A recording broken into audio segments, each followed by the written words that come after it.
Live from the Talking Joe studios. It's Talking Joe.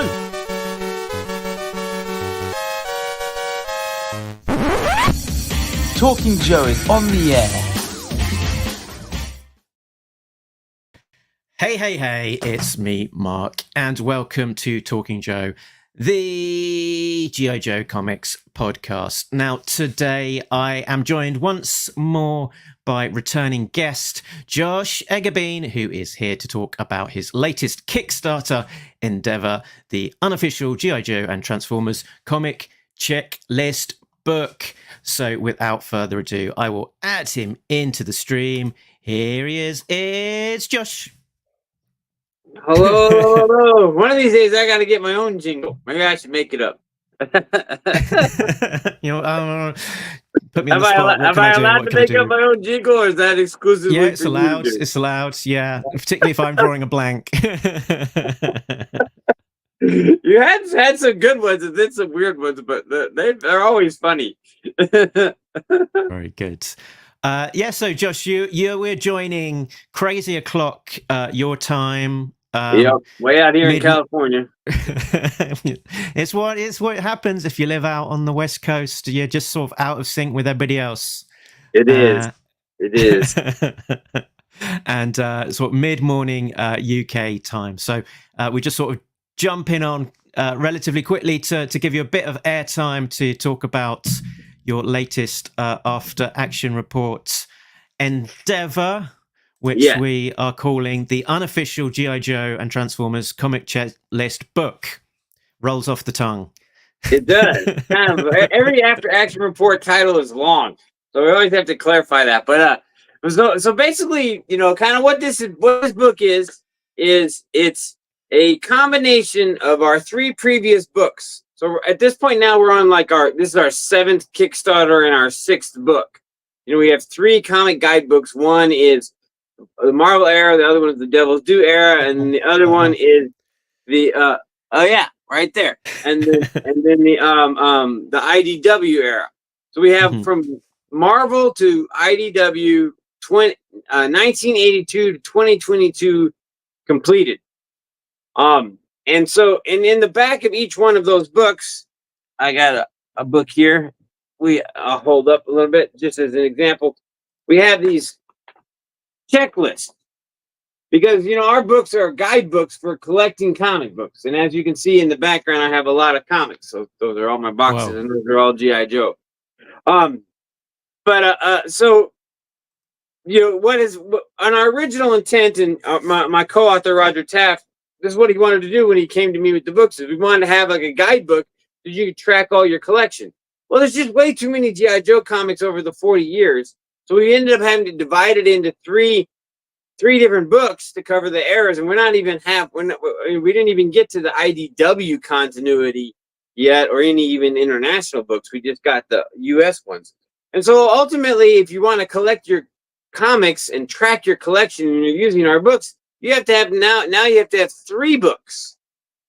And if you're going to a comic shop or a convention or across the world to come and check, see what you got, you don't want to have three books. So we decided to combine one in, and we've had that question for a lot of people have asked us about, are we going to do a book on the IDW, Hasbro Universe, G.I. Joe continuity?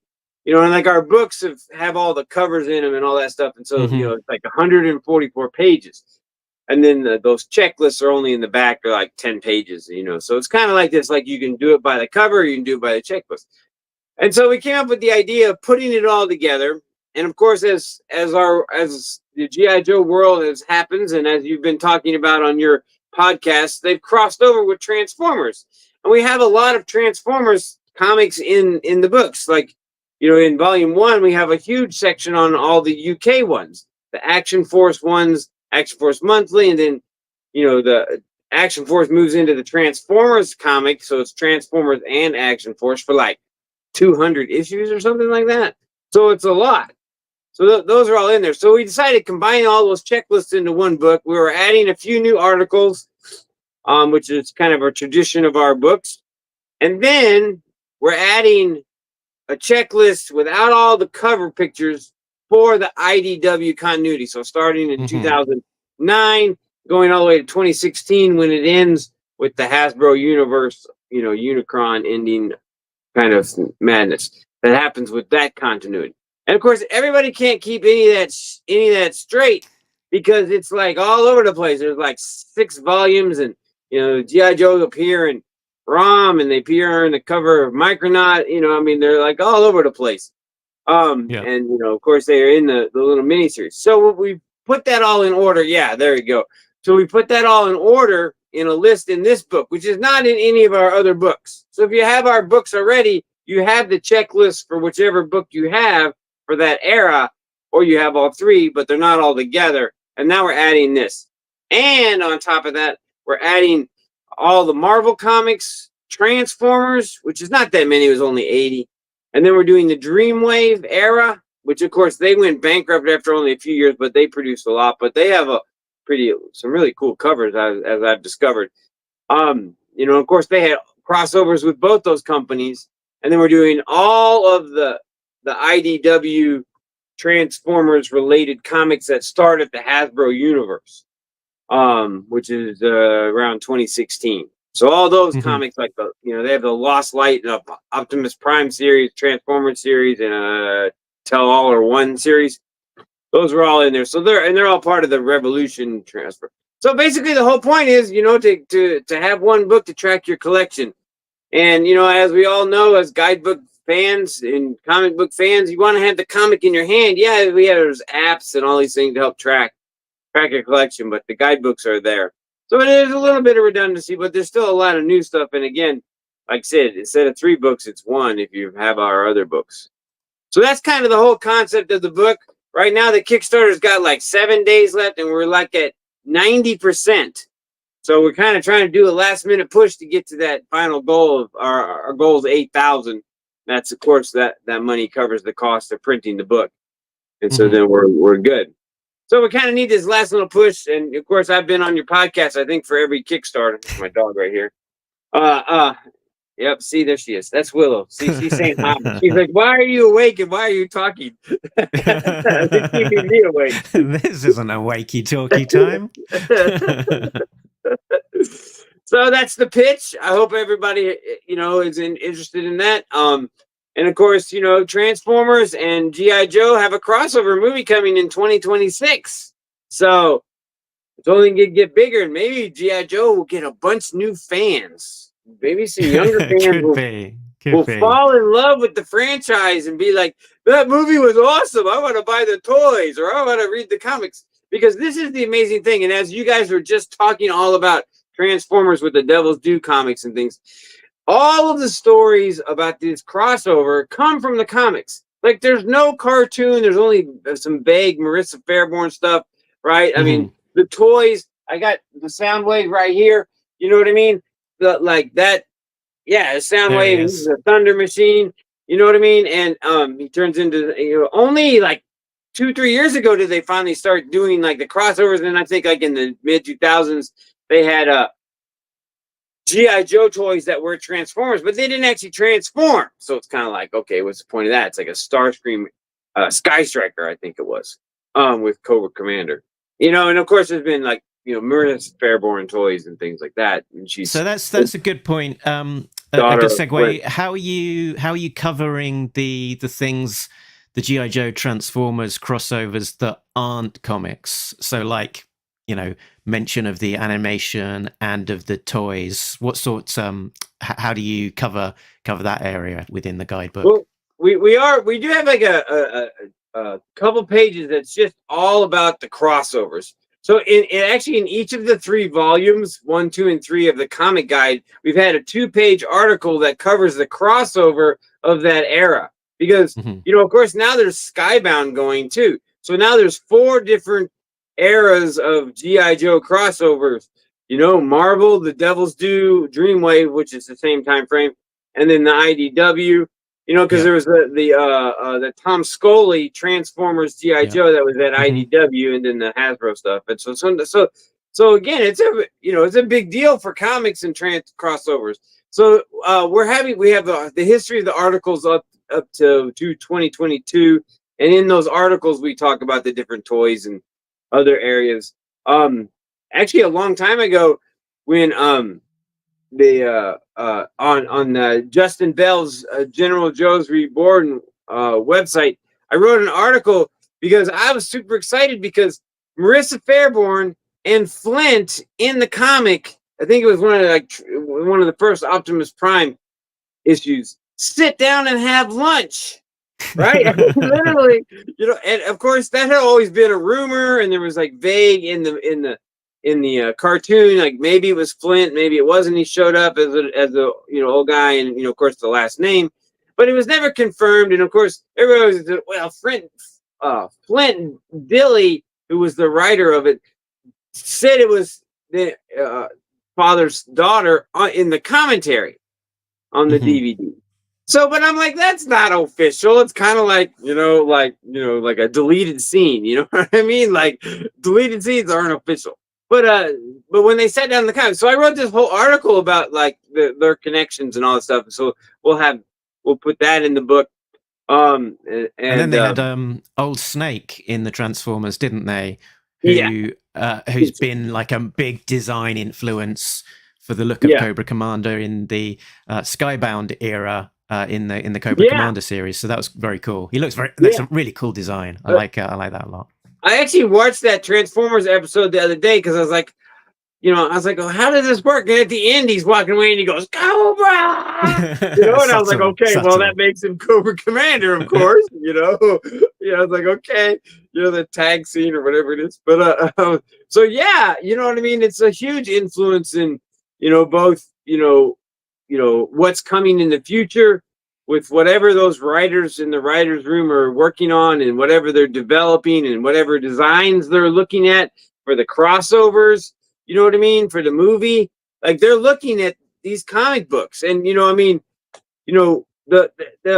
comic books have influenced the movies more than people think. I mean, the rise of Cobra is all about nanomites, which was, the issue 1 and the Image Devil's Due era in 2001, and Retaliation had the huge ninja fight sequence, silent, homage to number 21, and of course Snake Eyes, the origin movie, is all about Snake Eyes and the rivalry between those two. But I mean, like, there's a lot of influence, and actually the Snake Eyes origin movie is based on one comic book that Josh Blaylock wrote. It was called Arashikage Showdown. Like, everybody has forgotten about it. It's a little digest book. And of course, so that's, again, so they do pull all these influences for the movies from there. So that's kind of the idea, is like to get this book going and to let people, learn about like, Transformers and G.I. Joe and whichever one it is. Because I think most people, of our generation are very familiar with both, but they don't really collect both. I mean, maybe there's a few people, but I think most people kind of, or maybe the toy guys collect both, but I don't think the comic guys really collect both too much that I know. And I've been reaching out to some Transformers collectors and stuff like that, talking to them to see if I can, get them to kind of help support the book. And they're like, yeah, I don't really care about G.I. Joe. And I'm like, oh, okay. And I'm like, I mean, it is a little bit out of balance between the properties in terms of popularity. So the pitch for this book is to have like all of the checklists in one place, so that you can have the printed guide, roll it up, stick it in your back pocket when you're going comic hunting, and tick off against your want list, right? And for G.I. Joe, it's 1982 to 2022, pretty much everything that like is behind me. That's my whole collection, and I got it all in there as a checklist. Even if it's not in our previous books. And for Transformers, it's all from Marvel, Dreamwave, and then the Hasbro to the Hasbro Universe 2020. They call it the 2005 IDW continuity, which started when they got the license after Dreamwave, and then they started Transformers, and they ran it for about 15 years or about 10 years or so before it merged. So the checklist guidebook has all of that in there already. The book is pretty much 90% finished. So the checklist is basically everything from the beginning, 1982, through to the end of the IDW era for G.I. Joe and crossovers. So if you wanted a single checklist, it's got Yeah, virtually and of everything, course, with apart from the some big thing for the crazy Joe fans international. is getting the IDW continuity in a consecutive order and everything like that. Yeah, the So yeah, IDW era is tricky because they kept on relaunching everything and yeah, having all of these standalone minis and stuff. It's quite a convoluted continuity to collect because it isn't start at issue 1, end at 155. It's like, yeah. start It issue tri- 1 and then it resets in this year, and then you get a new team starting and they start the numbering in this year. So it's it's Yeah, a trickier. different artist and a completely different writer and a kind of a completely different look that doesn't even really continue like from one series to another. Sometimes there's a similarity, but some like I think it's volume 4 is for the Fred Vanderlyn. Like that doesn't even look like any other GI Joe. You know what I mean? It's like I'm like, what is this? Like this is some weird ass art. And of course And his story is off on its own, and that's before it crossed over. But and they were struggling to. I don't know. I think maybe they thought having a relatively well-known artist, or and then like or writer, and then they had yeah. what Karen Travis, and I think that's That's right. volume 4, who was a well-known writer, but didn't do very well. And then of course they brought Aubrey Sitterson in after the Street Fighter series. People really like that, and then of course he did his own damage to that, and actually kind of hurt the whole Hasbro universe aspect of it too, because they had to kind of cancel that Scarlet Strike Force book, which is the last GI Joe in that continuity, other than in Optimus Prime. They continue on in Optimus Prime and are fighting the last battle of that one. But Yeah, and there's like a 3-page story as well. There's I can't remember what it's called now, but that has a tiny GI Joe element in it. And so I had did I have I can add to the screen yeah, that's the table of contents there. So in addition to the checklists, you've got a few articles. Yep. And bits and pieces. Do you want to call out some of the elements that so are in here? You've got an introduction from Calvin Chimi. Yep. Who's this guy? So Calvin is a collector, an international collector who actually was coming through LA and stopped by my place. So I actually met him, I think it was last year in person, but I've known him for like 20 years. And he has a big collection as big as mine. And it's like him and I go back and forth all the time on international stuff and things like that. And so he very much like helping me with making sure I have all this stuff, and he collects Transformers stuff too a little bit and stuff. So he's like a big collector. So we're putting him in there, interview with him to help out, just talking about it. And he was also the inspiration for the original checklist in volume 1 way back in 2020. He had like his own Excel sheet that he sent to us to help us like, get it all built and everything like that. So he's been helping us all along in all the books and everything like that. And so we thought we'd interview him and about him and his collection and about how he is, this is the thing with collectors is that you buy it and then you stick it in a box, right? Or you stick it in a bin and it gets lost. But part of the fun of collecting is tracking it. You know what I mean? There's apps now like CZ Comics and Comic Collector Live that like you can track it, but you still got to input it and you got to do all the work and everything like that. And you got to buy boxes and put them in it and everything. And I think that's a lot of things. The fun part of collecting. I mean, yeah, tracking them down is fun. And of course, once they come in the mail, open the box. Oh, yes. Open the box. Great. What's in the box? I don't know. It's not going to be like in 7 with it's a head. It's going to be a fun comic book. That's the movie 7 referencing. What's in the box? What's in the box? But so that for me as a like completist big time collector, like that's where having all these comics, I was able to help make these books, and I still can't keep hardly track of it. I have an app and I can do like the new things with Skybound. I can hit a couple buttons and it'll download. But when I buy something strange or whatever, right? Like an international book or something like that, like I don't, that's not in the app. I have to do it all manually and everything like that. So that's kind of the idea too, is that, there are a lot of people who don't want to use the apps.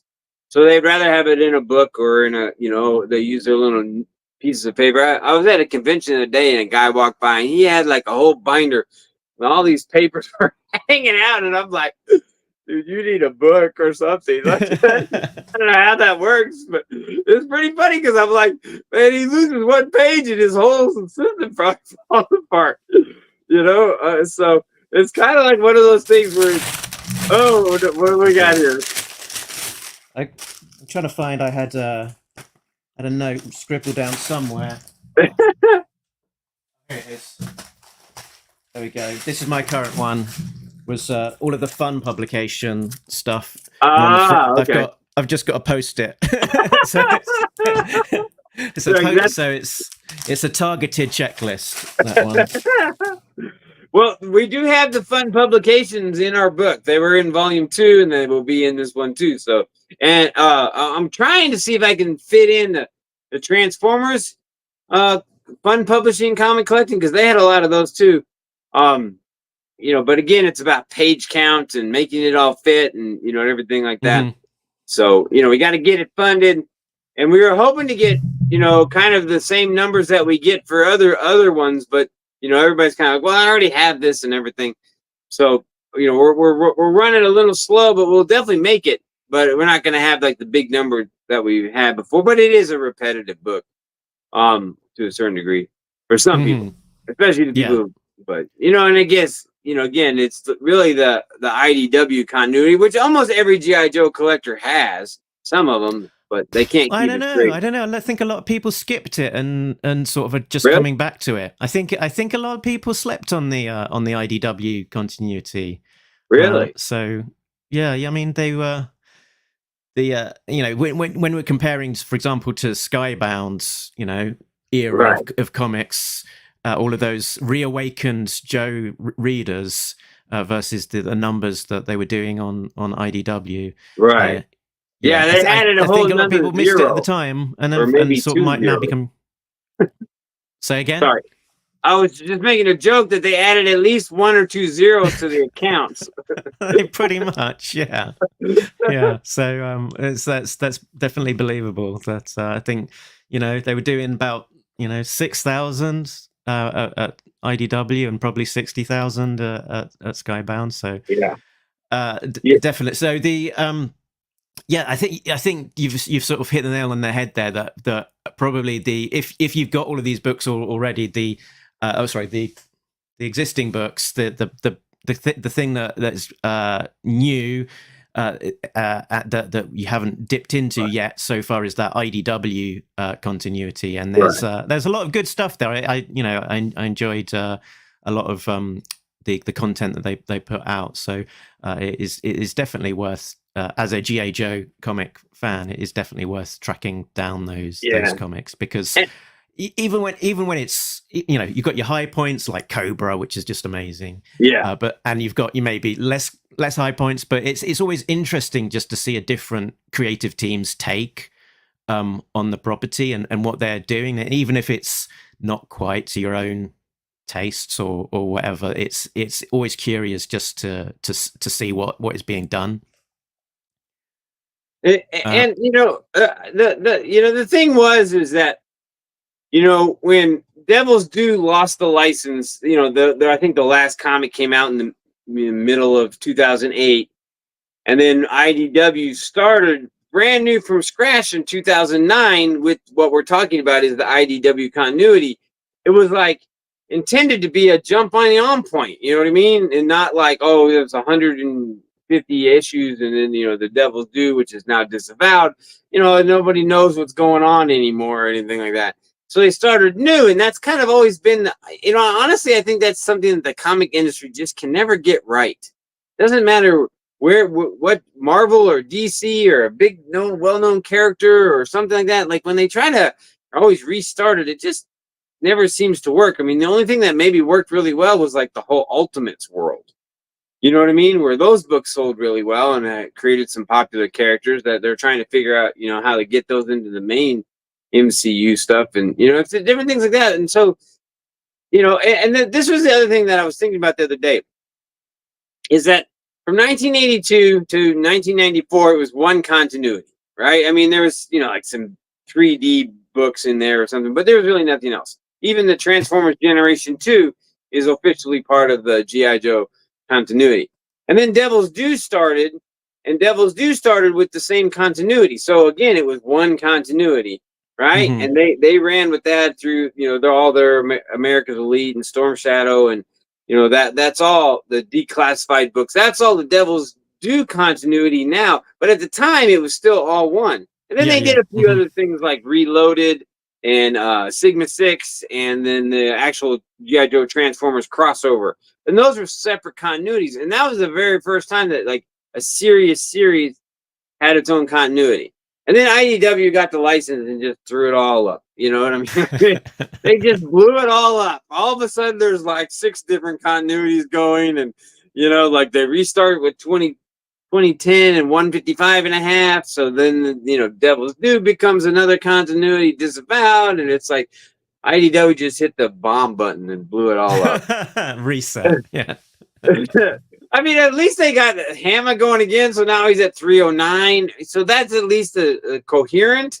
But again, it has a diversion in there, So, and tracking all that stuff is hard. I mean, I've been the whole time, my whole adult life, collecting it and keeping track of it up in my head. And then, back in the day, I was writing on Yo Joe, putting them on there. So I kind of got it in my head back then. So I have a pretty good understanding. Yeah, see, that's a page there. That's kind of like the introduction for the IDW continuity. And actually, Robert Atkins did a whole bunch of really amazing artwork for the Chuck Dixon stories and everything like that. And the image on the bottom left there, the little mask, there's a really cool story regarding that in terms of Robert Atkins doing that in 2008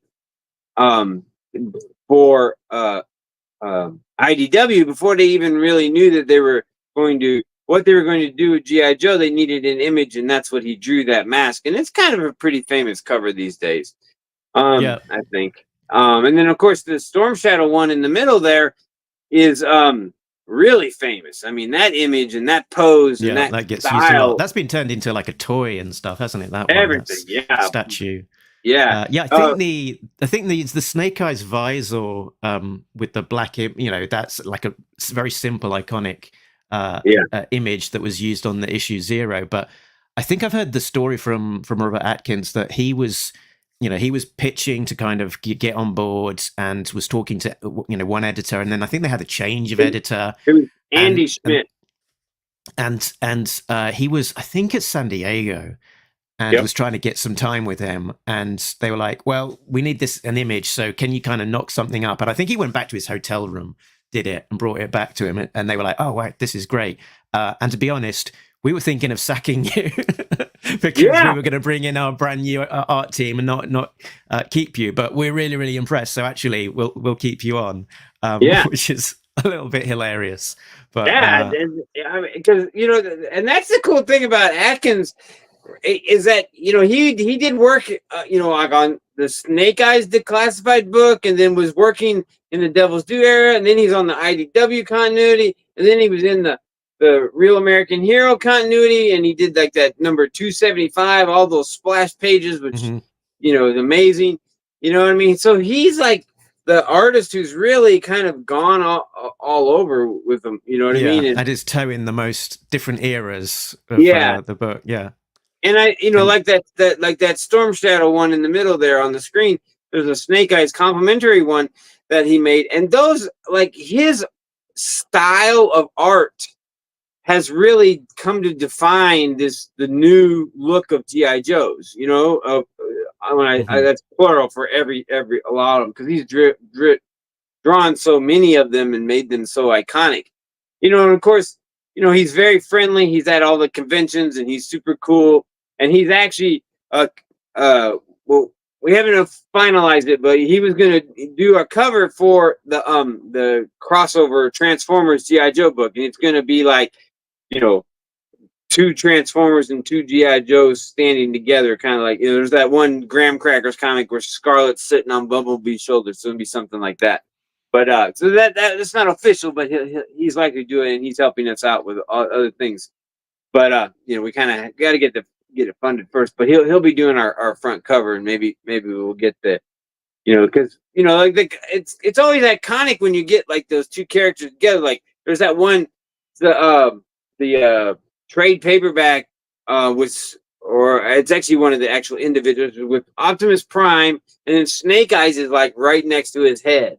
You know what I mean? And there's another one where like Storm Shadow's in the front and one of the Transformers is in the back, and he's like just killed the Transformer. I mean, like, you know, when you get those kind of images together, and they get the, you know, like the big Transformers and just the human size next to it, like it looks fucking cool. I mean, there's some cool stuff.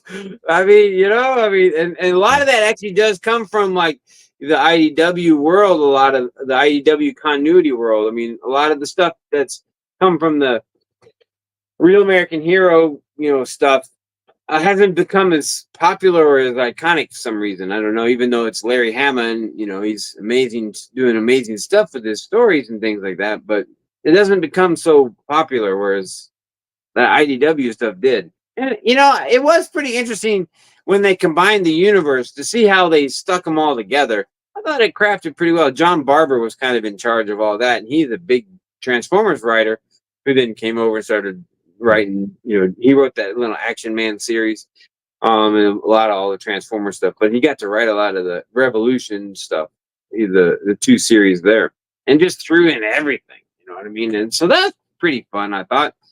But I think a lot of the fans kind of were like, I just want my G.I. Joe, but yeah, well, yeah. I mean, what Devil's Due did was to have it completely to one side. That, you know, you'd have your core your core GI Joe, and then crossover stuff is there. And if you want to dig into it, is, you know, enjoy it, but it's not going to infringe too much on the main universe. I think the IDW kind of misstep was that it was a little bit too much, too quick. It was like just all of a sudden, it's like, here we go, we're in a combined universe that has never been hinted before up to this point. And if you just want your GI Joe, sorry, you got Transformers as well, because and you know, the combined Revolution kind of stuff sitting in the same world as, you know, Chuckles, Last Laugh in from Cobra. It's a completely different kind of world that you're living within. And what Skybound has done so well is to kind of like seed it, so it's all sort of coming from, you know, the origins of the books are all coming from the same place. That straight from the off, from Cobra Commander issue 1 and stuff. You've got the hints of Energon and, you know, all of that kind of stuff. So it's not coming out of the blue as a surprise that we've got these crazy robots, but it's also not overpowering. The book, that it's still very much a GI Joe book, but it's got these components of sort of the madness of the crossover.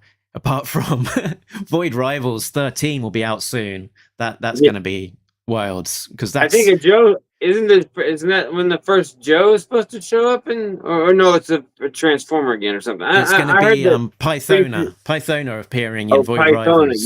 Yes. So this will be the first GI Joe appearance written by Robert Kirkman, I think. Nice.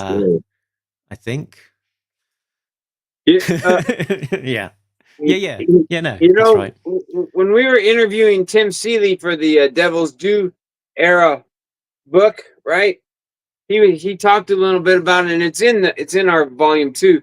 He talked about how him and Kirkman in the early 2000s were kind of, maybe potentially through Devil's Due, going to do a G.I. Joe book, right? And we're going to put Snake Eyes on the moon with, and you know, it was like when Kirkman, I think it was maybe just as Walking Dead, the comic book, not the TV show, the comic book was just getting going, or somewhere in that time frame. So Kirkman has a long history with G.I. Joe. So he's probably been itching to get in there and write it. You know, he's like, oh man, I got to start with Void Rivals.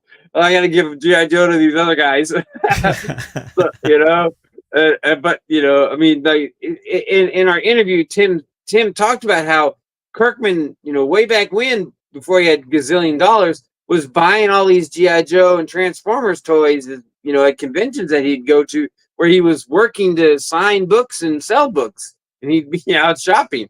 So, I mean, that's kind of, I think, why the Skybound thing has worked pretty well, that the guy in charge is truly a fan and knows it. And, I don't know how much he's kept up with, the different books and things. He probably has been buying them all along, but sticking them in a box and maybe never reading them, kind of didn't have time. But ultimately, I mean, it was a pretty damn smart move from Hasbro to switch it from IDW to Skybound, because it certainly worked. You know what I mean? Yeah. And they talk G.I. Joe issue 1 will launch in November, and they're talking about that being the biggest comic launch of the year. So it's like, G.I. Joe, biggest comic launch of the year. That's quite the turnaround. So it's exciting times to be a G.I. Joe comics reader. Are you? So you're known as the. You're known as the completist. Yeah, Josh, I don't know if you can read it, but let me. So up here, let's see here. So there's my inner John. You can see I put stickers. Oh, hold on. There we go. Okay, there we go. Oh, there's my Wolverine popcorn bucket. You ever seen that? Pretty funny. It looks obscene. It is obscene. So I got that GI Joe on the left is based on the continuity, but those top 5 boxes are all the Inner John universe stuff right now. So I have almost 5 short boxes. They're not all full, but that. So there's already 5 boxes of short boxes, and then of course I put all these stickers on my collection, which are based on the continuity. So which hand is in the way? Oh, this hand. So it kind of goes all the way over there. Oh, there's the light, and up. I got. You can see Carson's book up there at the top. There we go. Okay. And then actually, that's David Arenas' GI Joe in España book box there, right there. So, good shout out to those guys, making awesome stuff. So that's my collection. So, and actually I just recently spent a bunch of time getting it all reorganized, and I found so many damn doubles. Like, that's kind of the problem with collecting in a big collection. I think everybody with toys and things like you're like, I don't know what's in there, so you buy more than one. So exactly. I'm trying to get rid of some of these doubles. I was like, because I didn't even know I had doubles of them, but you stick them in the box and they disappear. But yeah, so I mean, and what you see behind me, I started in 1982. Down on the bottom right here is where that first Marvel one that I got is, and I still have it, and so I just keep getting them all. And I mean, that's been a one of the major reasons why we've been able to make these books, the After Action Report books, is because of I have them. I mean, Roger and I both have a lot of knowledge. But, to be able to scan them all and to pull one out and look at it and, do whatever you got to do, like verify the credits, all that kind of stuff. So, lifelong obsession turned into becoming a writer. You can look at the online sources, but sometimes, the online sources, might not be right. They'd let any old person write on yojo.com back in the day. So, I've run into that problem because sometimes I go verify something and I'm like, I wrote that. Now, did I write that right way back then, or is it right? I'm like, that's me. I did that. And I was like, damn it. Who else could I ask to check? And so then I asked Roger, and he's like, yeah, I look at the same thing. I was like, well, who else is out there we can ask? And actually, we mentioned him earlier, but Calvin has been one of those people where he's a big comic collector, but he doesn't have much of an online presence at all. But he's been, like I said, I've known him for about 20 years, and I always bounce things off him. So it's kind of like between the three of us, we're like, okay, well, I mean, if that's what it is. But actually, one of the things I just happened yesterday was I got the G.I. Joe Compendium Kickstarter. They sent out PDFs. Yeah. So I was scrolling through them, and I was looking for I'm trying to like track Sean Collins' history, and I was like, okay, and now I got it because when it's in a different book and it's whatever, like it's hard to find them all. So I was like, all right, I think I know all the issues he's been in. So I scrolled through the compendium PDF, and I was like, oh, there he is, there he is, there he is, and because he kind of shows up, and of course, people don't know Sean Collins becomes Kamakura in Devil's Due, and he becomes Throwdown in the IDW Real American Hero Larry Hama stuff. So he's got two names, but same kid. But what I learned and was that his first name would have been Sean Broca, and then his father died at the Sierra Snake Eyes cabin which I think is like issue 30 or something like that, right there, or 31 or 32. Yeah, everybody kind of remembers probably. that fight scene with Spirit there and Snake Eyes and Destro and Firefly and the Fred Broca. So he dies. That's what Sean Collins' father. So he would have had the Broca last name. And I was like, oh, I didn't realize that. And then he has a sister named Heather that they're in there together. And so then the Wade Collins, who is with Snake Eyes and Storm Shadow and Stalker in Vietnam. I don't know if you probably know that character. I don't know if everybody does. But Wade Collins appears in all the books, and he just recently died in the Skybound. So he made it all the way to Skybound to 309. And then his son is Sean Collins. So, but in issue 155, Sean Collins writes the article, The Snake Eyes, that ends the series. But I just found out in 191, he gets another sister, and I had completely forgotten all about it. This little girl named Marina. It becomes his adoptive sister. So he has his whole family's all adopted. He's all adopted. Everything is with him is adopted. And I was like, oh damn, he's got a much bigger family. And then I was looking at the funeral scene in 302, and there's a blonde girl. And so then I was like, okay, now that's Heather. But the blonde girl in the number 181 or 81 is the Marina girl, and Heather has brown hair. Now women change their hair color all the time, stuff like that, so it could be easy. But I was like, oh, so now the sister's in the Skybound era, so maybe Heather, they something to her. Yeah, but they anyway, have a bit of a sort of detour into the Collins sort of home life during the IDW era, and Heather is kind of like Zappa's being a bit of like a hacker whiz kid, and she sort of sneaks into the basement of the Springfield Community Center and is sort of like loading viruses or whatever. So she does get a bit of a spotlight in that era. Right, I forgot about that. She does that. Yeah. Yeah. Oh yeah, so she was in that era too. So she, this is the stuff that's so hard to keep track of, but it's really cool because it's like 40 years of history for this character. You know what I mean? Like, and I just was scrolling through the book, scrolling through and by the way, those PDFs are, if you put it up on I put it up on my TV screen in my house. They are so awesome to look at. I was like, look at the detail. You zoom in and zoom out, and I was like, oh man, because I've read comics online and have PDFs before, but like this is a very different level of awesomeness, and they have all the yearbooks in there too.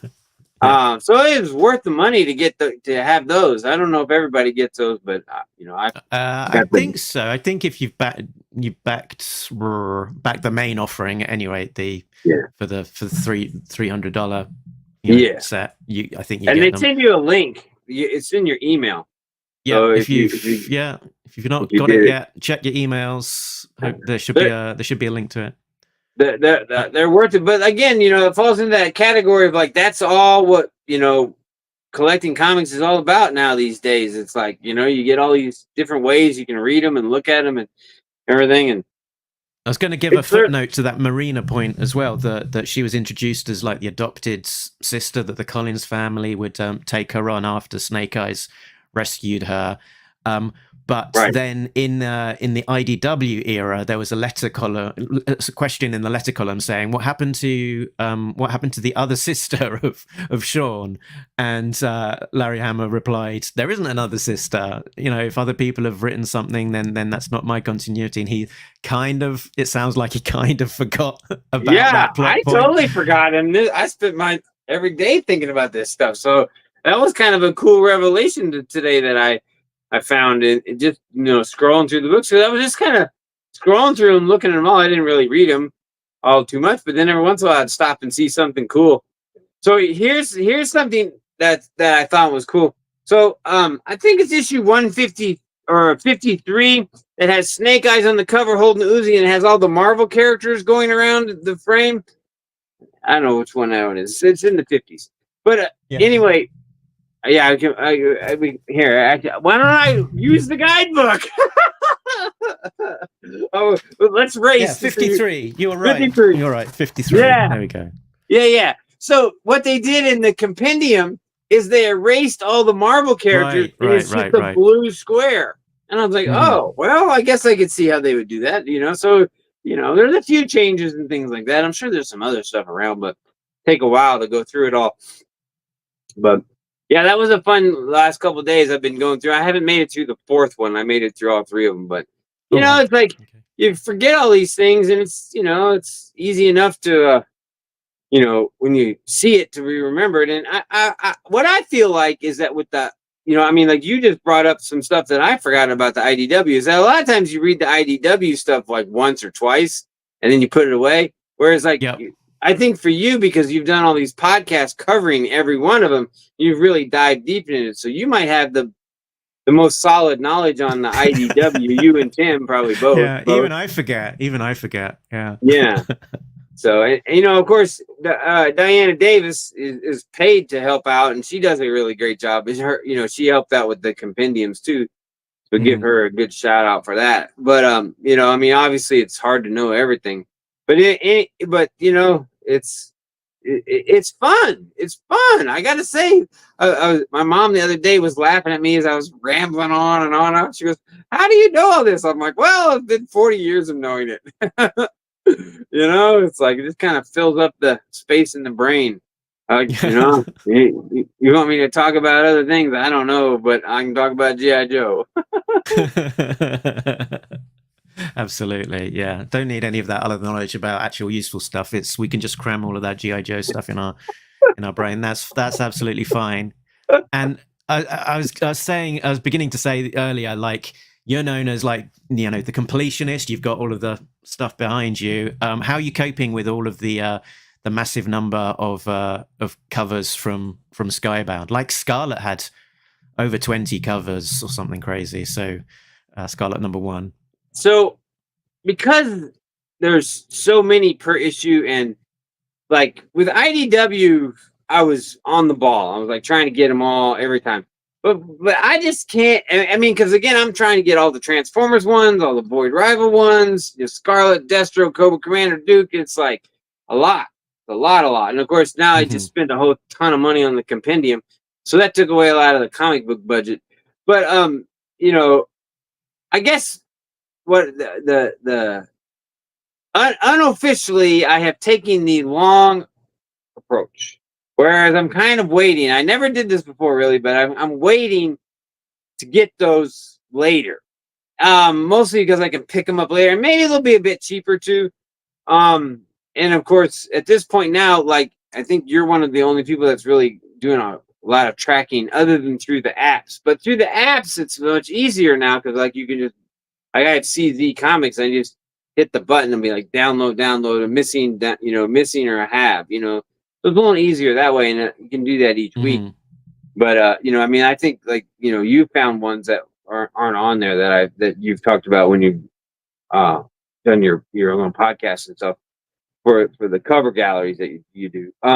So anyway, I don't have all of the Skybounds right now. I have all, I get them at my comic shop, so I at least get the A, B, and C's usually, whatever the comic shops get. But all these RE covers are it's a lot of money. I mean, it's a lot of money.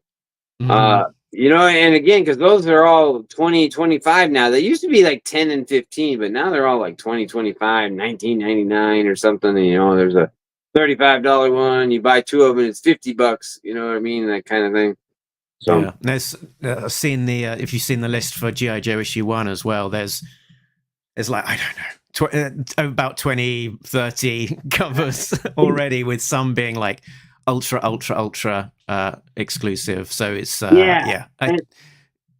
That's the other hard part now too. They're like, oh, there's only 400 available. Well, in order to get the printing, they had to print 1,000, so there's like 600 of them probably sitting in a box somewhere, or they sent 200 of them to get CGC to get 9.8 or something like that. To sell them. So I think when they say that these really ultra exclusives, like, they have in their possession a lot more than what they're saying they have, because they have to have minimum orders to do these covers, and I don't think it would be under 500.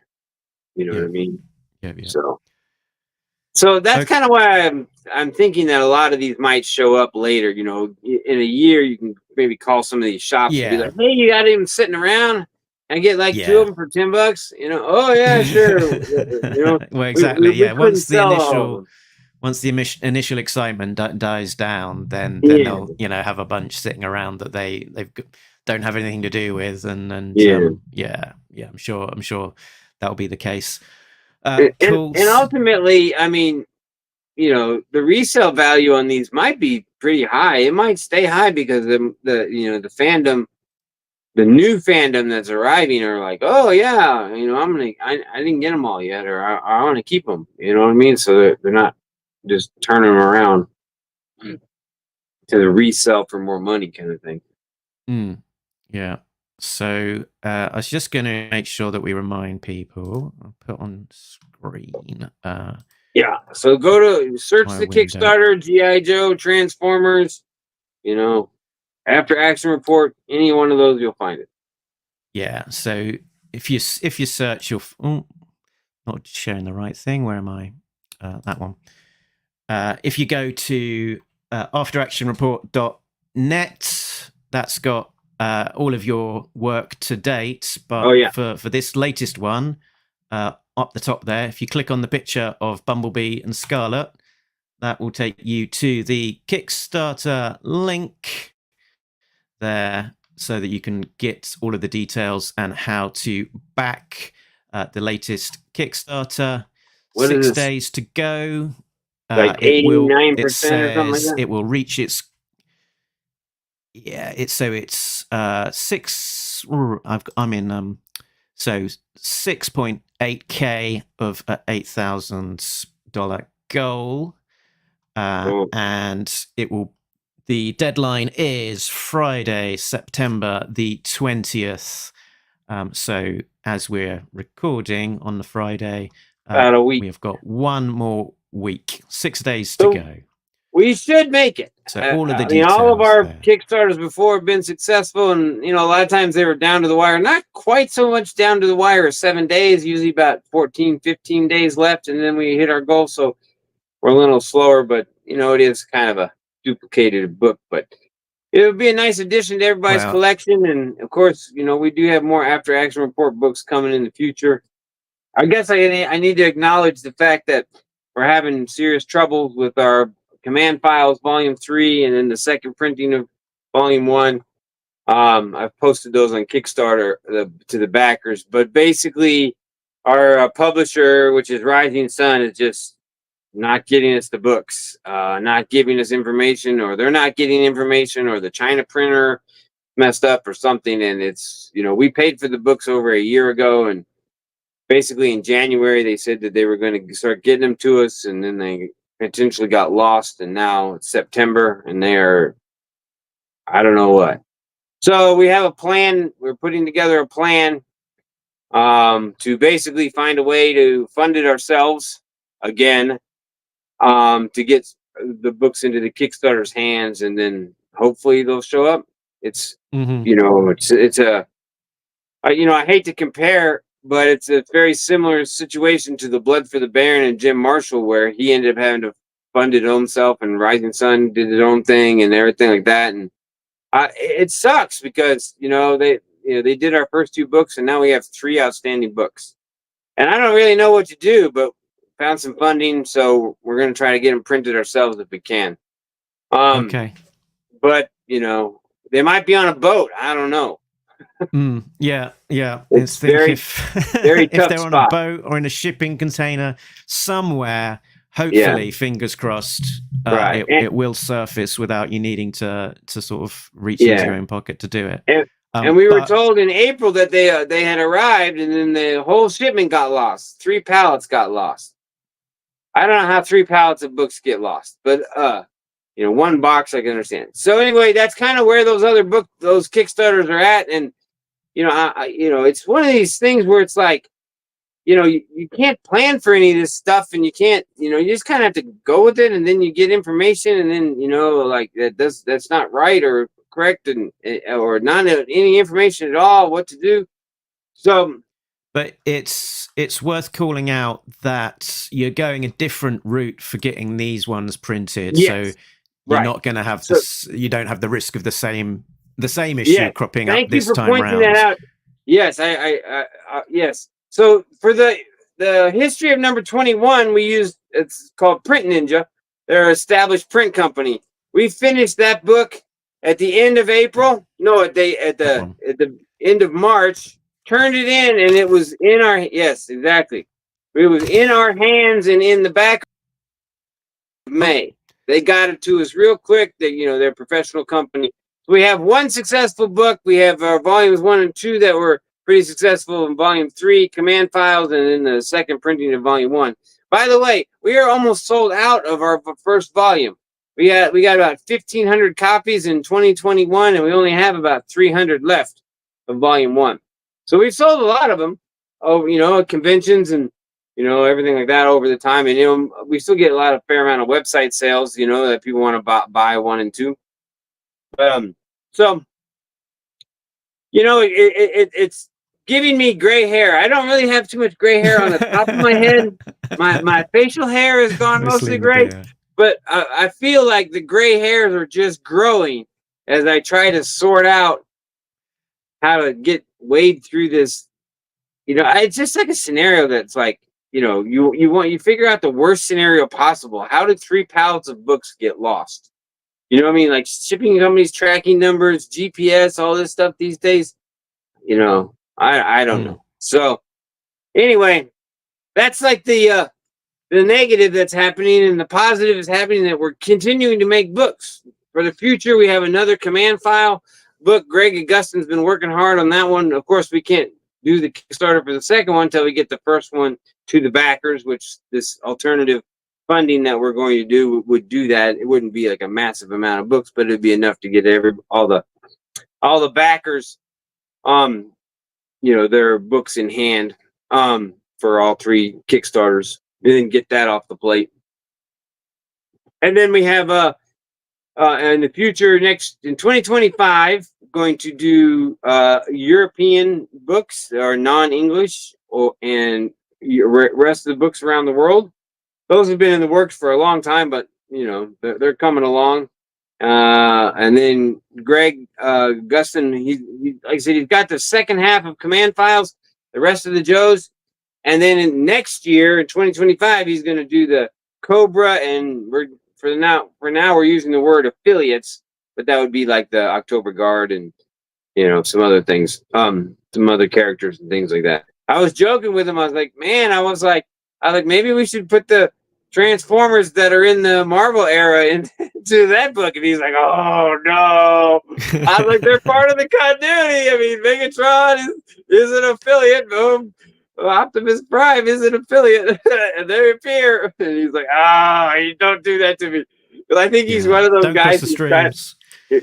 Don't cross the streams. But I'm like, they did cross. So anyway, it was a funny, brief moment of joking around. But so that's what we got going on in the future. So we still got more books coming, but of course, we're trying to balance the whole. We're having problems, and then we're making more books. So that's why we're here having this one. And again, the crossing the streams, Transformers, GI Joe. That's going to be our world as GI Joe collectors. Like Hasbro might not do any Joe toys other than crossover toys. That might just be like, sorry, it's all you're getting. You know what I mean? Like, here comes a big movie. We really want to promote it. And, like you're going to have to live with it.